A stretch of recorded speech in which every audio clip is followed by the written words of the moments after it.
दोस्तों, चेहरे पे लाली और जीवन में हरियाली सिर्फ पैसे से आती है।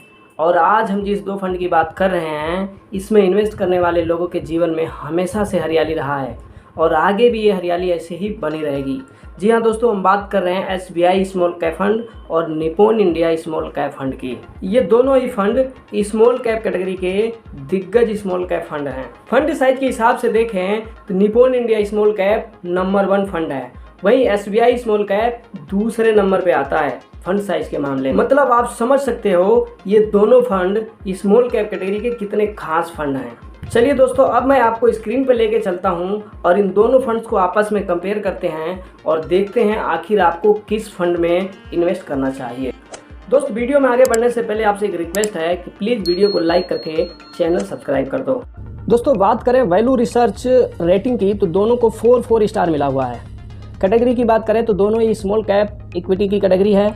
ET मनी रैंक SBI को 3 रैंक मिला हुआ है, वहीं निप्पॉन इंडिया स्मॉल कैप को 4 रैंक मिला हुआ है।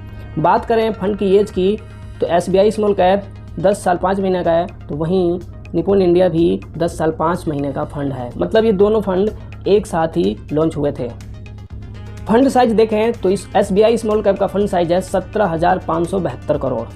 जी हाँ दोस्तों, 17,572 करोड़। वहीं निप्पॉन इंडिया स्मॉल कैप का फंड साइज है 28,779 करोड़। दोस्तों, बात करें इन फंड्स की रिटर्न की तो SBI ने 3 महीने में आपको दिया है 13% का रिटर्न, वहीं निप्पॉन इंडिया ने आपको 18% का रिटर्न दिया है। 6 मंथ का रिटर्न है इसका लगभग 5.5% और वहीं निप्पॉन इंडिया का 13% का रिटर्न है। 1 साल की रिटर्न की बात करें तो SBI स्मॉल कैप ने लगभग 31% का रिटर्न दिया है, वहीं निप्पॉन इंडिया ने लगभग 44% का रिटर्न दिया है। जी हाँ दोस्तों, अगर आपने 1 साल पहले निप्पॉन इंडिया में 1 लाख रुपये लगाया होगा तो उसकी वैल्यू आज के समय में 1,44,000 रुपये हो गया होगा। 3 साल की रिटर्न है इनका 39% और वहीं निप्पॉन इंडिया का रिटर्न है लगभग 49%। 5 साल की रिटर्न की बात करें तो SBI स्मॉल कैप ने लगभग 19% का रिटर्न दिया है, तो वहीं निप्पॉन इंडिया स्मॉल कैप ने 21% का शानदार रिटर्न दिया है। दोस्तों, बात करें टॉप 5 होल्डिंग की तो SBI स्मॉल कैप ने निफ्टी 50 इंडेक्स में लगभग 7.42% का होल्डिंग बनाया हुआ है। ब्लू स्टार में 4% का, कार्बोरेंडम यूनिवर्सल में 3% का, त्रिवेणी टर्बाइन में 3% का और एल्गी इक्विपमेंट में भी 3% का होल्डिंग बनाया हुआ है। वहीं बात करें निप्पॉन इंडिया स्मॉल कैप की तो ट्यूब इन्वेस्टमेंट ऑफ इंडिया में लगभग 3% का होल्डिंग है। KPIT इंजीनियरिंग में लगभग 1.76% का है और ग्रामीण फाइनेंशियल सर्विस में 1.62% का होल्डिंग है। NIIT LTD में लगभग 1.5% का है, वहीं HDFC बैंक में 1.5% का होल्डिंग बनाया हुआ है। दोस्तों, बात करें इन फंड्स की कुछ और डिटेल की तो एक्सपेंस रेशियो SBI का लगभग 0.72 पैसे, वहीं निप्पॉन इंडिया स्मॉल कैप का एक्सपेंस रेशियो है लगभग 80 पैसे। देखा जाए तो निप्पॉन इंडिया स्मॉल कैप थोड़ा सा महंगा है SBI स्मॉल कैप फंड से। एग्जिट लोड दोनों में 1% है, मतलब आप विदिन 1 ईयर अपना फंड सेल करते हो तो आपको 1% का चार्ज लग सकता है। लॉक इन पीरियड कोई नहीं है, मतलब आप कभी भी बाई कर सकते हो और कभी भी सेल कर सकते हो। बेंचमार्क की बात करें तो इन दोनों का बेंचमार्क इंडेक्स है 250 TRI। मिनिमम SIP की बात करें तो SBI में आप 500 से SBI स्टार्ट कर सकते हैं और निप्पॉन इंडिया में भी आप 500 से SIP स्टार्ट कर सकते हैं। वहीं लमसम के लिए आपको कम से कम 5,000 रुपये लगाना पड़ेगा। दोनों ही फंड्स लंबे समय के लिए अच्छे फंड्स हैं, आप इनमें लंबे समय के लिए इन्वेस्ट कर सकते हैं। दोस्तों, बात करें इन दोनों फंड्स के पोर्टफोलियो ओवरलैप की तो वो है सिर्फ 12%। जी हाँ दोस्तों, सिर्फ 12% ऐसे स्टॉक हैं जिसमें दोनों फंड्स ने इन्वेस्ट कर रखा है।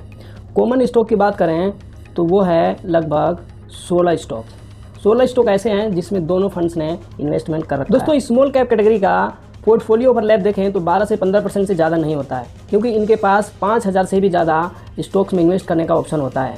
लेकिन वहीं बात करें लार्ज कैप फंड की तो उनका पोर्टफोलियो ओवरलैप लगभग 50 से 60, कई बार तो 70% भी होता है, क्योंकि लार्ज कैप फंड्स के पास टॉप 100 कंपनियों में ही इन्वेस्ट करने का ऑप्शन होता है। वहीं स्मॉल कैप में लगभग 5,000 से भी ज़्यादा कंपनियों में इन्वेस्ट करने का ऑप्शन रहता है, इसलिए इनका पोर्टफोलियो ओवरलैप 12-15% से ज़्यादा नहीं होता है। दोस्तों, बड़े ही बारीकी से एनालिसिस करने के बाद हम उस नतीजे पे पहुंचे हैं जहां पे हमें सोचना है कि आखिर हमें किस फंड में इन्वेस्ट करना चाहिए। दोस्तों आपका तो पता नहीं, पर मैं आपकी जगह होता तो मैं इन दोनों ही फंड्स में इन्वेस्ट करता। जैसे मुझे अगर 2,000 रुपये की SIP करनी है तो मैं इन दोनों में 1,000 रुपये की SIP करता। क्योंकि पोर्टफोलियो ओवरलैप की बात करें तो सिर्फ 12% है इनका। मतलब ये दोनों ही फंड्स अलग अलग स्टॉक में इन्वेस्ट करते हैं और दोनों का इन्वेस्टमेंट स्ट्रेटजी अलग अलग है। इससे होगा ये कि एक तरह के बाज़ार में ये दोनों एक तरह का रिटर्न नहीं देंगे। कभी कोई बढ़ेगा तो कभी कोई गिरेगा, कभी ये बढ़ेगा तो कभी ये बढ़ेगा। तो इस तरह से आपकी पोर्टफोलियो डाइवर्सिफाई हो जाएगी और बैलेंस बना रहेगा। दोस्तों बात करें अपने पोर्टफोलियो में दो स्मॉल कैप फंड रखने की, तो आप बड़े आराम से रख सकते हो। आप अपने पोर्टफोलियो में 2 की जगह 3 भी स्मॉल कैप फंड रख सकते हो। बस आपको इनकी पोर्टफोलियो ओवरलैप का ध्यान रखना पड़ेगा। लेकिन दोस्तों ध्यान रखना, ये चीज़ें लार्ज कैप के साथ बिल्कुल मत करना। आप कभी भी अपने पोर्टफोलियो में 2 लार्ज कैप फंड मत रखना, क्योंकि उनका पोर्टफोलियो ओवरलैप 50%, 60, 70, 80% तक मैच करता है। मतलब उनके पास टॉप के 100 कंपनियां ही होती इन्वेस्ट करने के लिए, इसलिए वो सेम ही स्टॉक में सारे लार्ज कैप फंड इन्वेस्ट करते हैं।